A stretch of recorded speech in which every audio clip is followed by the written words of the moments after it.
Ya, androany iverina kely resaka vetivety fotsiny mahakasika an'le resaka trosa sy findramam-bola zay sarotra be moa mamerina anazy ary tsy maintsy mitrosa indray ianao ahafahanao mamerina an'le trosa teo aloha. De ny zavatra resahako kely ato anatin'ity fotsiny a de ny fifandraisany amin'ny resaka démocratie.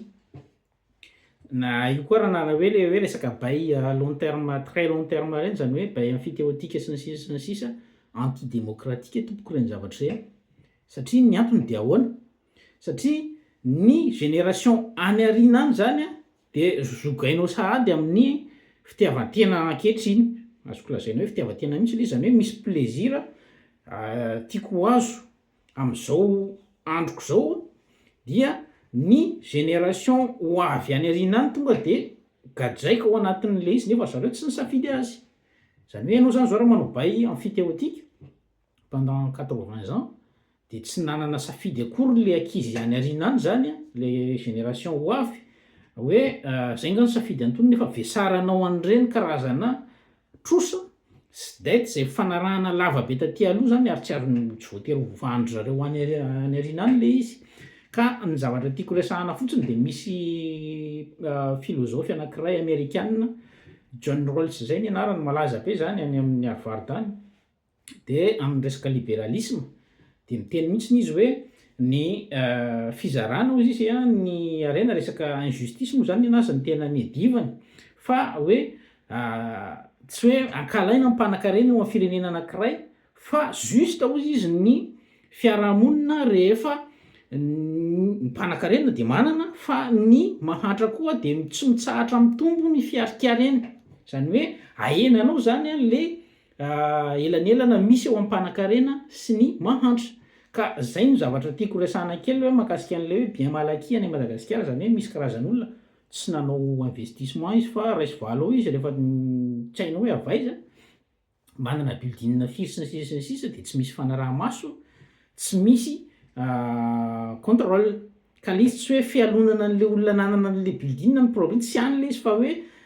malaky ve le izy sa tena herim-pon'le olona ny nazahoany an'le izy, voalohany zay ary ny faharoa de mila jerena koa ny répartition de richesse. Zany hoe ianao zany manana politika mijery hoe ho an'ny olona manan-karena de tokony misy taxa betsabetsaka amin'ny harenany aloha antsika tsy amina trano na tany na sy ny sisa sy ny sisa de amaivanina koa zay a ho an'ny olona aty ambany mba ahafahany zareo miaina sy mitombo eo amin'ny fiarikareny. De John Rawls de nanoratra boky be da be mihitsy mahakasika an'zany resaka libéralisme zany a, mahakasika ny hoe resaka injustice koa, injustice sociale sy ny sisa sy ny sisa, hoe rehefa mba mitombo ny juste ny société anankiray hozy izy ary mandroso, izy tsy miteny hoe anankarena daholo tsika rehetrarehetra, tsy hany fa le izy fotsiny miteneniny hoe misy ny mpanankarena be fa juste ihany le société rehefa mba miakatra koa ny fari-piainan'ny olona aty ambany fa tsy hoe ny manan-karena manana ihany ary ny mahantra de miletika zay tsika eo Madagasikara de ohatr'izany hoe manan-karena ny eo am'fitondrana rehefa eo am'fitondrana ianao na akaiky mpitondra de mandeha tsara daholo ny businessinao sy ny sisa sy ny sisa fa ho an'ny vahoaka aty ambany a tsy misy mijery mihitsy zany le izy fa ny vahoaka miamiletika eo anaty fahantrana fa tsy manaraka an'le tenenin'ny John Rawls teo hoe juste ny société anankiray raha ohatra ka ny mpanankarena de manana tokoa ary tohanana zareo mba hanana tsy hirodana satria reny de anisany manome asa fa juste kokoa le fiarahamonina raha ohatra ka ny mahantra kely de mimanana na de mandeha mora ara le izy. Ka zay ny rarina mba hisy an'zay karazana fijerenan'zay fa ino izy teo justesse amina fiarahamonina zay zany hoe na hoe justisy amin'ny fiainana andavanandro mba ahafahan'ny sasany mahazo ny anjarany koa, mba ahafahan'ny sasany afaka mivoatra na de misy aza ny manan-karem-be eo fa tsy le manan-karem-be ny olana fa mba miakatra koa ny aty ambany zany mba mifampisintona miakatra fa tsy milalina ihany ny elanelana eo am'mpanankarena sy ny mahantra. Ka zay zavatra zay de efa tamin'ny 1971 zany nisy olona niady an'zany ary tena faran'izay manam-pahaizana zany olona zany